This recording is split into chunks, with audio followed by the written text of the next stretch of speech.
Sejam bem-vindos a mais um episódio do Moneyball Podcast. Eu sou o vosso host William Azulay e estamos aqui mais um dia, mais uma vez aqui, Moneyball FM, Moneyball Podcast. Estamos aqui hoje com mais uma reação da Moneyball relativamente aqui às finais de 2022 dos Golden State Warriors contra então os Boston Celtics. Obviamente isto aqui é um conteúdo mais resumido, mais curto, até porque onde nós ficamos aqui a fazer as grandes discussões, as grandes abordagens é quando nós juntamos e fazemos aqui uma grande discussão sobre o assunto. Infelizmente, por motivos pessoais, ainda não está a ser possível fazer-se isso, mas como nós nunca podemos esquecer, porque vocês são família, então cá está aqui a nossa reação, até porque já estava ansioso para poder falar isso com vocês, relativamente ao que se tem acompanhado da série Golden State Warriors e Boston Celtics. É uma série que por acaso tem deixado com água na boca, porque temos visto momentos muito bons por vezes durante estes 5 jogos que já foram feitos. Lembrar agora que antes de qualquer tipo de antes de continuar, antes de fazermos algum tipo de alguma explanação, não se esqueçam, por favor, de fazer então a partilha do devido material, de deixarem o like, de comentar e também de dar aquele apoio à malta, quer seja nos comentários, quer seja então aqui pela partilha a uma ou duas pessoas. Nós agradecemos bastante para aqueles que já estão connosco e por estarem sempre aqui a nos cobrarem para fazermos aqui o lançamento do material novo. Então basicamente nós estamos aqui numa série onde já está 3-2, está 3-2, mas como digo, isto não está terminado até Adam Silver entregar o troféu e resta saber se Adam Silver vai ser aquele que vai fazer a entrega do troféu este ano, até porque ele está nos protocolos de segurança relativamente aqui ao vírus. Mas sim, voltando agora aqui para a parte mais interessante, que é a parte aqui do jogo. Estamos aqui numa série onde está 3-2. Os Warriors têm a vantagem, conseguiram então finalmente ter vantagem na série. Os Warriors que ainda não tinham conseguido ter vantagem na série, começaram a série a perder.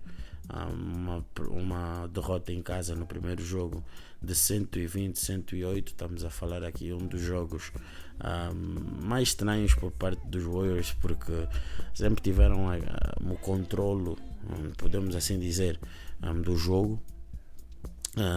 Durante o jogo souberam responder extremamente bem perante as opções ofensivas que os Celtics foram tendo, mas sempre muito tremidos no aspecto defensivo, e talvez isso seja um motivo pelo qual depois permitiram que os Celtics tivessem entrado numa run de 44-14, algo simplesmente inacreditável, sem explicações alguma. Mas tende-se a entender, uma vez que as equipas ainda estavam a habituar-se umas às outras e houve erros que se cometeram neste primeiro jogo que já não foram visíveis nos outros jogos. Depois tivemos o segundo jogo já foi uma vitória bem mais confortável por parte dos Golden State Warriors no Chase Center, onde ganharam 107-88. Aí o jogo deu como terminado de uma certa forma já no terceiro quarto. A história do jogo foi muito curta, não havia muito a contar. O terceiro jogo, Game 3, vitória dos Boston no primeiro jogo no TD Garden, onde os Boston conseguiram então tirar a melhor relativamente aqui aos Warriors, dando então continuidade até então ao seu lindo registro de 6-0 na altura. Quando perdiam um jogo davam sempre a melhor resposta. Dizer que os Warriors neste jogo foram patéticos, desculpem-me aqui o termo, mas não há melhor termo a utilizar, a não ser este, foram patéticos, tendo feito apenas no último quarto 11 pontos. E é inconcebível que queiram fazer num período de 12 minutos apenas 11 pontos. Estamos a falar que os Warriors fizeram menos de 1 ponto por minuto, o que é triste, dado aquilo que o Stephen Curry havia feito no terceiro quarto, dando até a liderança aos Golden State Warriors de 1 ponto no terceiro quarto, coisa que não souberam dar continuidade no último quarto. Depois tivemos então o jogo 4, onde tivemos já a vitória dos Golden State Warriors, já também sempre muito renhido até ao final do jogo, onde os Golden State Warriors conseguiram no último quarto, peço desculpas aqui, conseguiram ter mais ADN vencedor que, peço desculpa aqui, que os Celtics. Os Celtics entraram aqui numa completa paralisia em termos de shots. Nos últimos 5 minutos não conseguiram fazer shot algum, e os Golden State Warriors souberam aproveitar-se da situação para então fazer os seus estragos habituais, em transição, sempre a fazer. Os Warriors, só para vocês terem noção, fizeram 17 pontos nos últimos 5, 6 minutos, a lançarem 5 de 8, field goal percentage de 63%, e só falharam um triplo, ou seja, fizeram 2 de 3. Enquanto que os Celtics, durante esses 5, 6 minutos, fizeram apenas 3 pontos, 1 de 8 de lançamento em campo, 13%, que era a percentagem, 1 turnover, mais 1 de 7 em termos de triplos. E o que acontece aqui é que foi mais ou menos marcado entre Golden State Warriors e uma má seleção de lançamentos por parte dos jogadores dos Celtics, que levaram então aqui a derrota dos mesmos, porque o jogo até então estava extremamente renhido e não se sabia ao certo quem é que iria ganhar o jogo, tanto que os Celtics ainda estavam na liderança e acabaram por entregar então no último quarto, nos últimos 5, 6 minutos do jogo, para os Golden State Warriors. Uma vitória justíssima, porque os Golden State Warriors foram os que souberam melhor finalizar o jogo. Passando agora aqui para o jogo 5, que foi o jogo mais recente. O jogo 5, então, a história do jogo 5 foi basicamente, eu já vou entrar em detalhes relativamente a isto, só estou a fazer um sumário. O jogo 5 foi marcado aqui então pela vitória dos Golden State Warriors, pela quebra então aqui do famoso recorde que os Boston Celtics vinham tendo quando perdiam um jogo. Foi a primeira vez dos playoffs que os Celtics perderam um jogo. Perderam 2 jogos consecutivos. Os Celtics nunca tinham perdido 2 jogos consecutivos, e os Warriors assim seguiam como então os líderes desta famosa, como posso dizer, os líderes desta famosa série. Lembrar também que os Warriors fizeram aqui mais atrás, aqui no jogo 4, os Warriors bateram o recorde, tendo sido então a primeira equipa com uma sequência de vitórias em termos de playoffs mais duradoura fora de casa. Ou seja, os Warriors não perderam ainda, não ficaram ainda nenhuma série sem vencer pelo menos um jogo em casa do adversário. Isto é muito bom, porque nós todos sabemos que os playoffs muitas das vezes são feitos pelas vitórias que nós vamos tendo em casa do nosso adversário. E com este tipo de recorde, vê-se perfeitamente que os Golden State Warriors conseguem aproveitar muitas das vezes para fechar os jogos facilmente, retirando sempre um jogo em casa do adversário.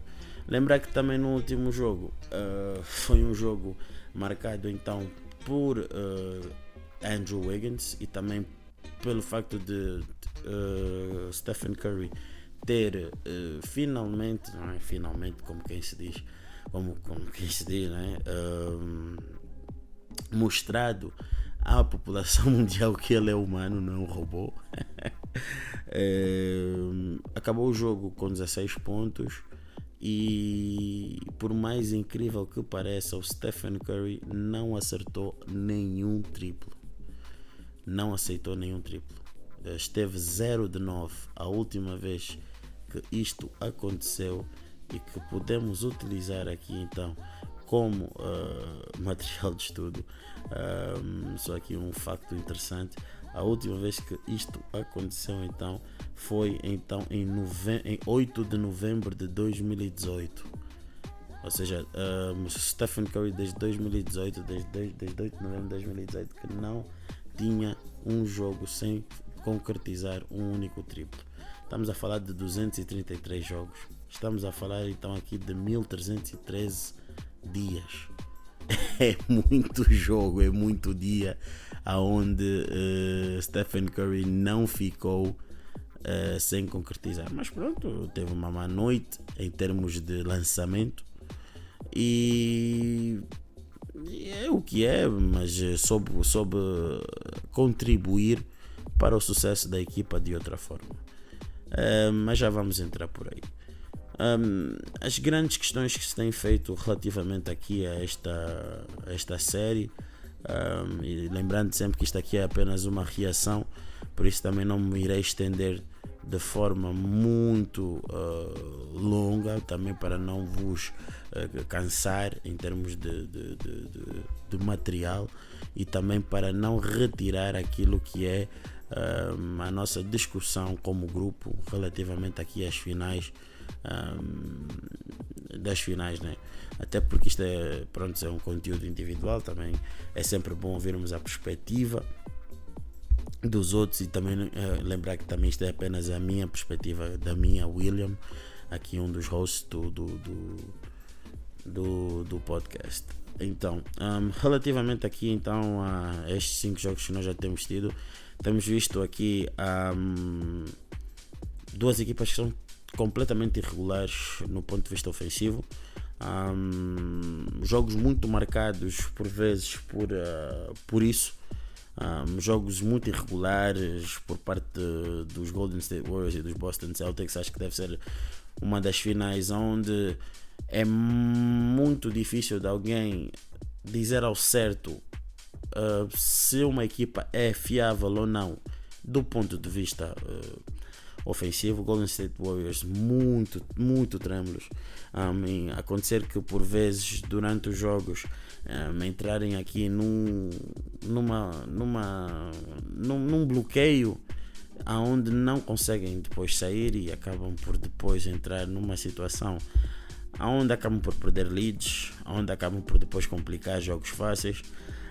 Os Boston Celtics também a serem marcados aqui por má seleção de lançamentos por vezes muito forçados, lançamentos por vezes que porventura acabam por prejudicar a equipa, tornam fácil e difícil, de falta de um base para que possam efetivamente muitas das vezes terem pontos mais fáceis.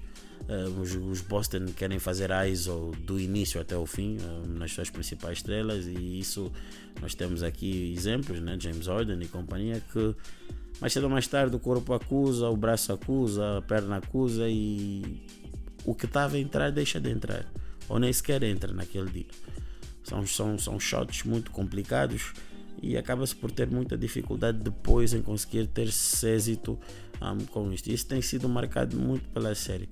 Por vezes temos tido situações boas onde o Jaylen Brown tem ido mais ao garrafão, tem atacado mais o garrafão para conseguir a falta ou a penetração, mas hoje em dia já está a ficar mais difícil disto devido então a tais ajustes, porque uma série é marcada por isso, as equipas vão estudando, vão conhecendo-se umas às outras, então aquilo que se fazia deixam de fazer com mais regularidade.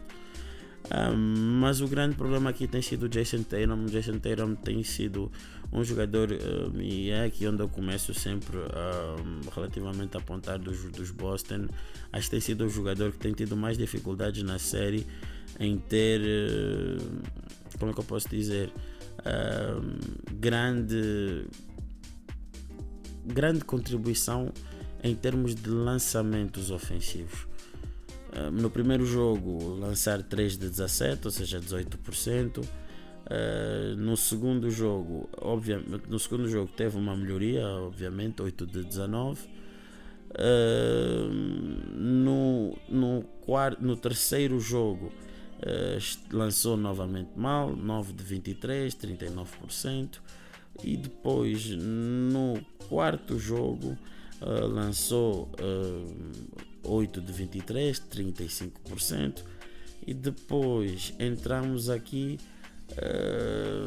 no último jogo, onde Jason Tatum teve depois um jogo em termos de lançamento melhor, 10 de 20, 50%.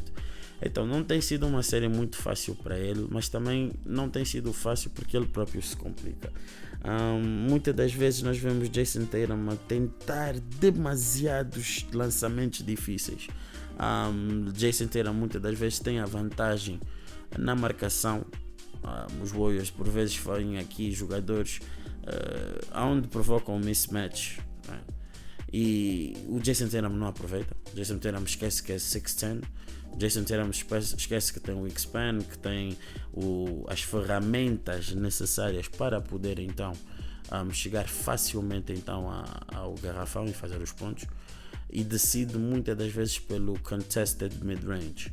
Ora, o mid-range é bonito de se ver, mas é estúpido, peço desculpas mais uma vez, quando nós estamos aqui a utilizá-lo de formas a que é ineficiente.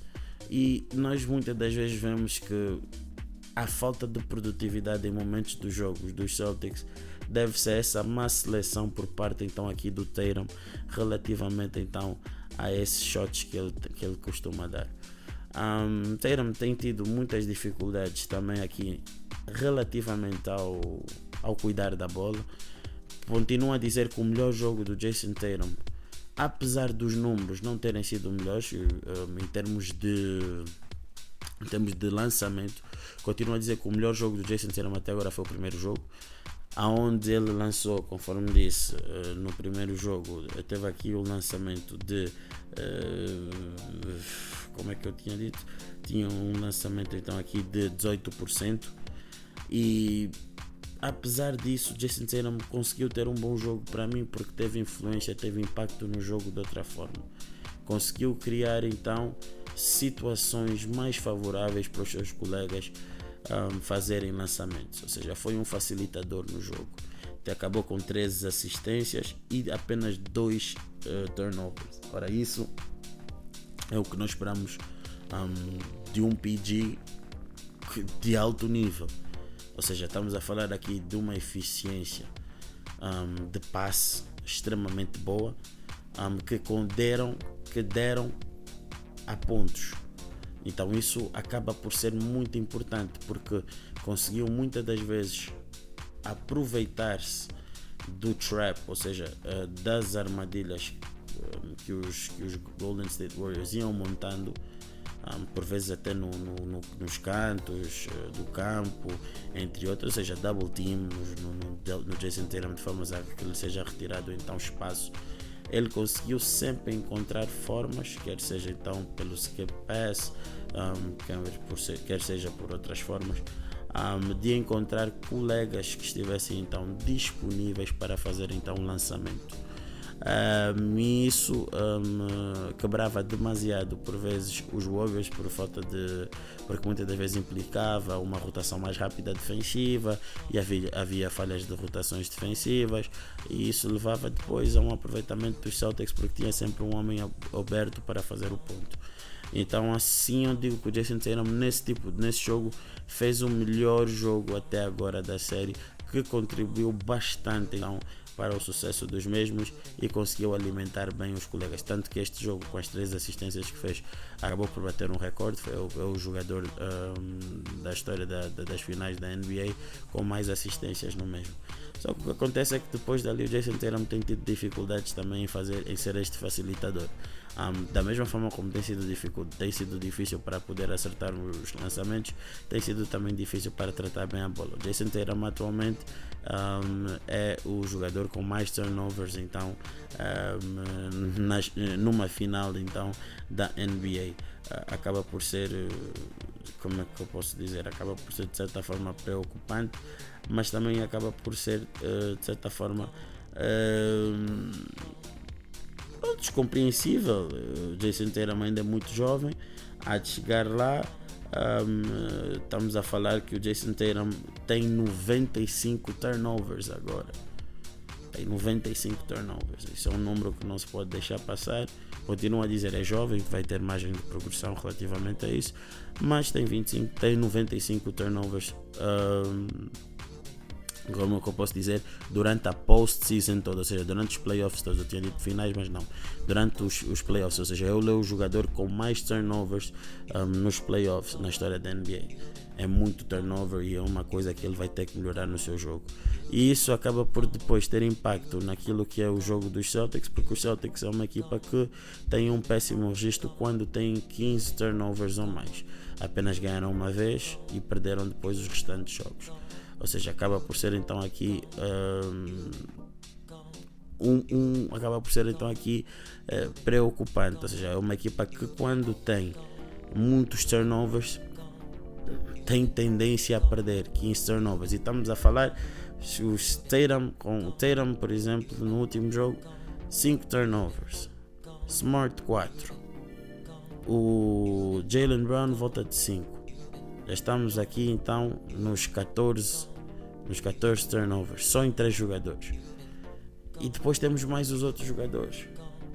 Então, são jogadores que têm de uma maneira geral a bola e que estão a tratar mal. Não é só o Tatum, mas estou aqui a focar-me no Tatum porque tem sido aquele que mais tem entrega a bola nesse aspecto.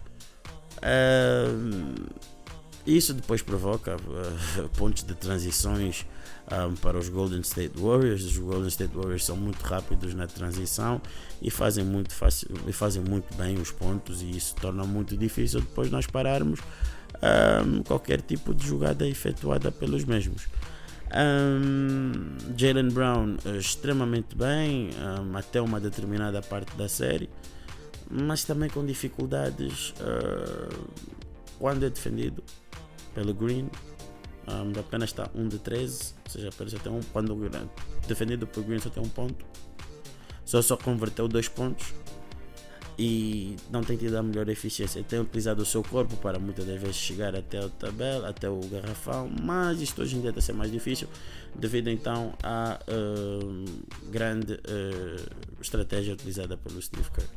Aqui, voltando só aqui para o Tatum, o Tatum aqui no último quarto tem tido dificuldades extremas em fazer pontos, em contribuir aqui para que a equipa pudesse ter melhor sucesso. Tem tido dificuldades. Tatum, só para vocês verem, Tatum está average até o último jogo estava average 2.8 pontos por jogo e a lançar 25.0 em termos de lançamento em campo.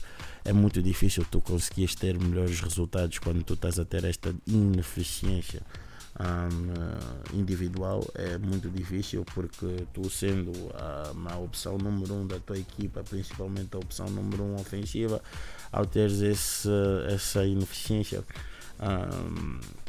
no ataque, torna-se muito difícil então com que a tua equipa em momentos chaves precisem realmente de ti. Continuo a dizer que a melhor partida de Tatum foi o primeiro jogo, e que apesar de não ter tido o melhor scoring night, teve grande facilidade em ajudar os seus colegas a terem então um bom jogo ofensivo, enquanto que em jogos onde se calhar lançou 50% ou nem melhor que isso, não teve tanta influência no jogo.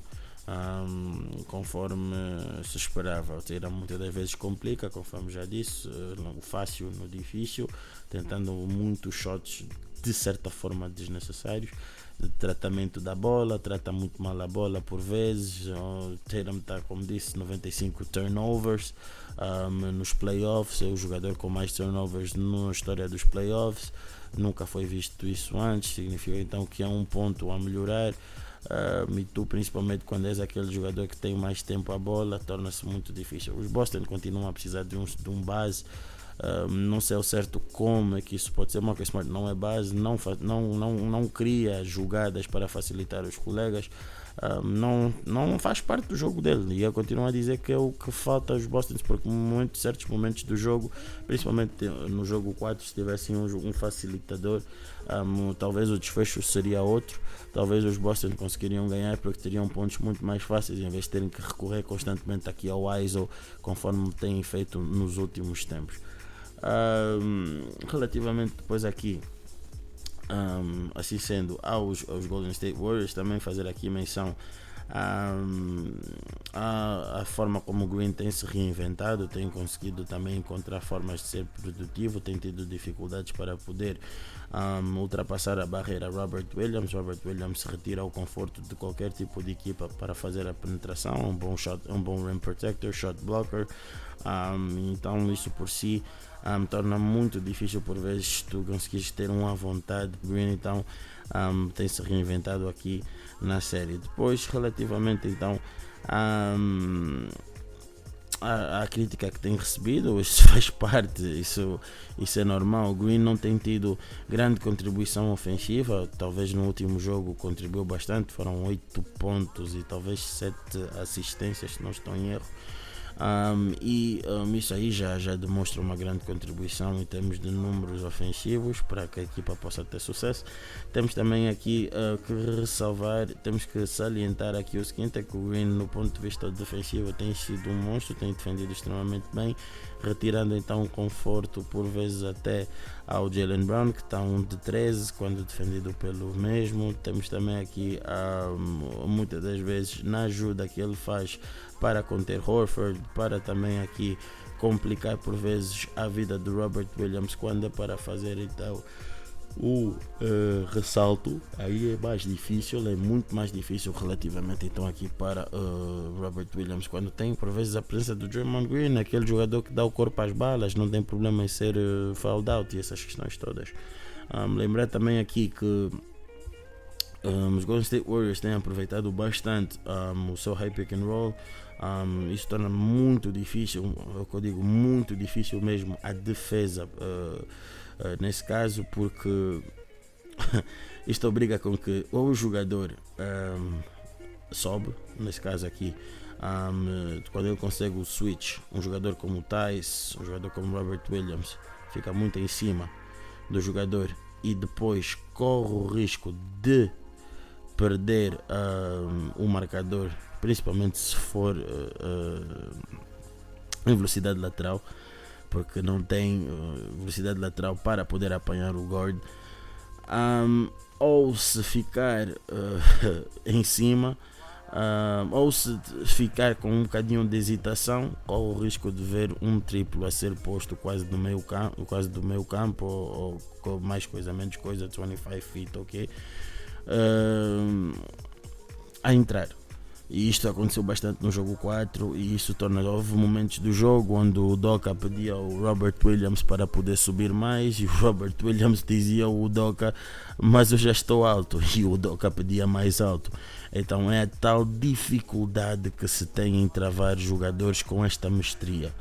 Mas no último jogo, no jogo 5, viu-se uns Celtics a não darem qualquer tipo de oportunidade a Stephen Curry para poder ter aqui muitas das vezes ações com a bola, mas Stephen Curry, como digo, é dos melhores jogadores que já vi pessoalmente sem bola, se calhar o melhor, que tem movimentos sem bola extremamente interessantes, onde ele consegue organizar o jogo sem bola para os colegas, criando as melhores oportunidades para os mesmos. No último jogo, Stephen Curry sem bola não esteve mal, esteve excelente, não teve a bola, mas conseguiu criar jogadas para que o Wiggins pudesse aproveitar as descompensações defensivas dos Celtics para poder fazer mais pontos, para que também fossem criados shots para o Klay Thompson fazer, e houve um shot que no último quarto que foi bastante importante por parte de Klay,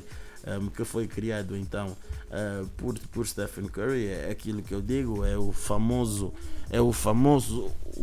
jogador, a famosa importância invisível que o box score não consegue traduzir. E também dizer que o Stephen Curry defensivamente esteve muito bem no último jogo, tendo conseguido então aqui fazer steals, tendo conseguido também obrigado os colegas, nesse caso, a terem contested shots que não entravam, e isso acaba por ser extremamente importante no final do dia para vencer.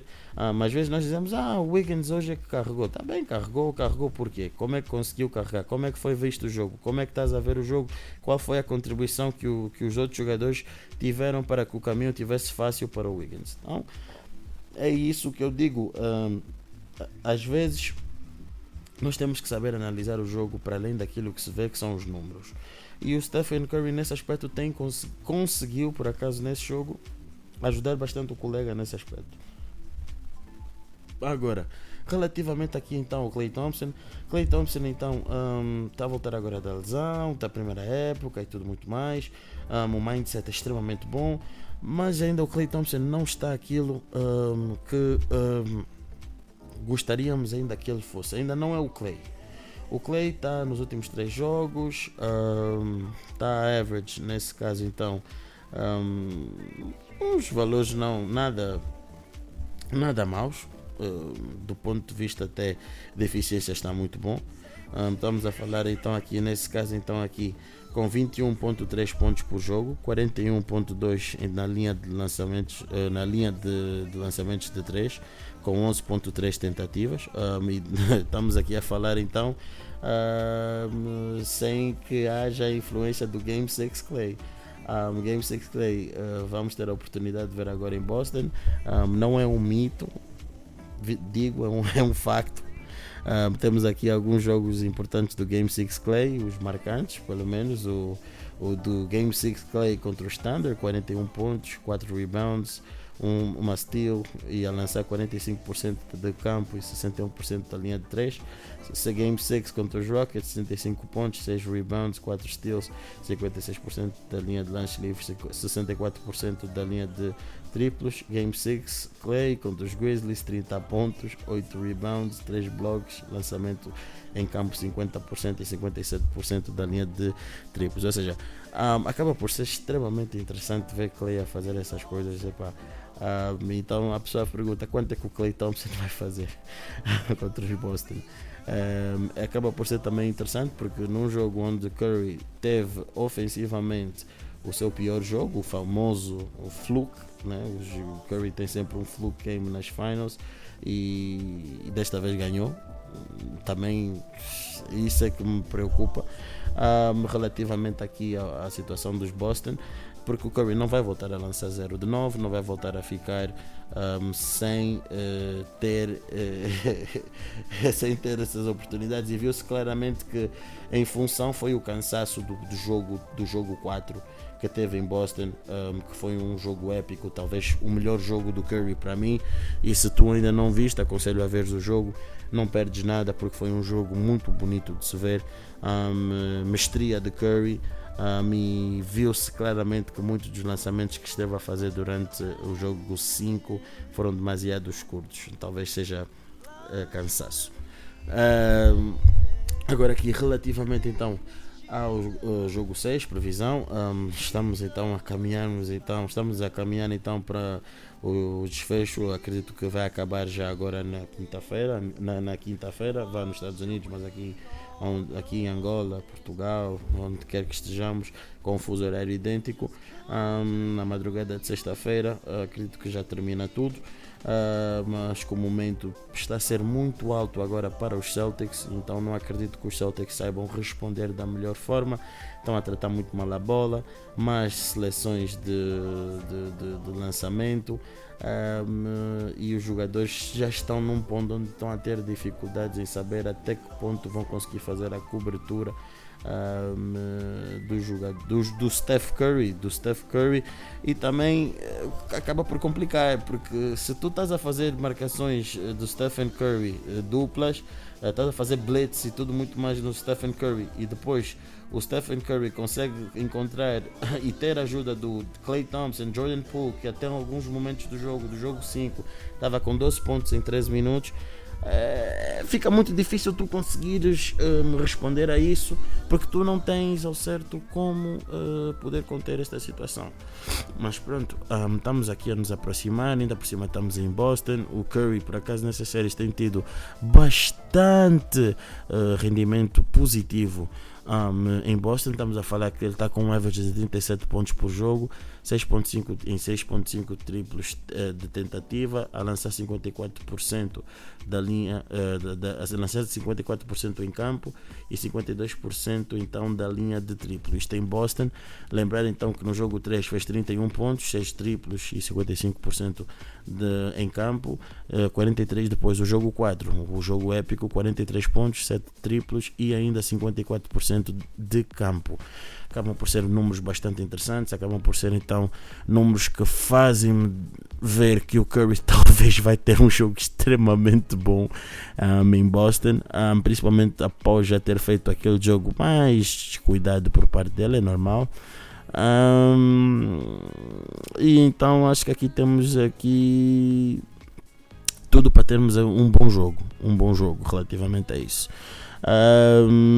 Lembrar também que o Steve Kerr está a adaptar-se extremamente bem às necessidades aqui da equipa. Acho que o Steve Kerr está conseguindo encontrar formas de conter o Robert Williams. O Robert Williams tem sido uma dor de cabeça e o Looney tem tido grande influência então aqui relativamente na forma como tem defendido o mesmo. O Looney tem estado muito bom nesse aspecto. Às vezes é difícil. Estamos a falar do Robert Williams, é um jogador Time Lord, é um jogador pulsante com muito poderio físico, e pronto, e isso tem ajudado bastante então aqui os Warriors. Então eu espero mais tensa, foi mais tensa do que o normal, mas com as emoções e tudo muito mais que nós estamos aqui a viver do jogo, fica muito difícil também. Houve determinadas questões que procurei não abordar ou densificar assim muito, porque nós estamos também aqui o episódio que vamos gravar aqui já com vocês e que vocês vão poder aproveitar para ver aqui a perspectiva de cada um e essas questões todas. Continuo a dizer que o meu Finals MVP é o Stephen Curry, tem 30.6 pontos por jogo, 5.6 ressaltos por jogo, 4.6 assistências por jogo, 46.6 field goal percentage, ou seja, lançamento em campo, 41.7 em termos de triplos em campo. Depois disso temos talvez o Wiggins, que tem sido o segundo jogador mais consistente então aqui da liga, das séries, e por isso deve ser aqui quase certeza então como o segundo candidato. Depois da equipa, os Boston, talvez seja o Jaylen Brown em primeiro lugar, tem sido o melhor jogador a meu ver, relativamente então a Jason Tatum durante a série toda. É uma série que continuo a dizer, apesar de eu então continuar a dizer que os meus favoritos continuam a ser os Golden State Warriors para terminar já na madrugada de sexta-feira, que os Boston, não podemos então descartar os Boston por completo, porque isto só está fechado quando estiver fechado, quando Adam Silver, conforme disse, entregar aqui o troféu então à equipa. Até então Não sei, mas eu acredito que o momento está a ser já está a ser demasiado alto para, ou demasiado pesado, se assim podemos dizer, para os Boston, e os Boston não vão aguentar aqui e vão acabar. Já tiveram numa situação idêntica realmente contra os Milwaukee Bucks, onde tiveram a perder 3-2 e conseguiram ganhar em Milwaukee, depois foram para Boston e ganharam, mas isto acaba depois por ser diferente, porque primeiro, estamos a jogar aqui com a equipa completa, não estamos a jogar aqui com os Milwaukee Bucks sem o seu melhor jogador, sem o seu melhor jogador, sem o seu segundo melhor jogador, que é o Chris Middleton. Sei que já vão querer me matar por causa desse trecho. E até porque a experiência dos Golden State Warriors comparada com a dos Boston Celtics, comparada com a dos Milwaukee Bucks, obviamente que não é a mesma.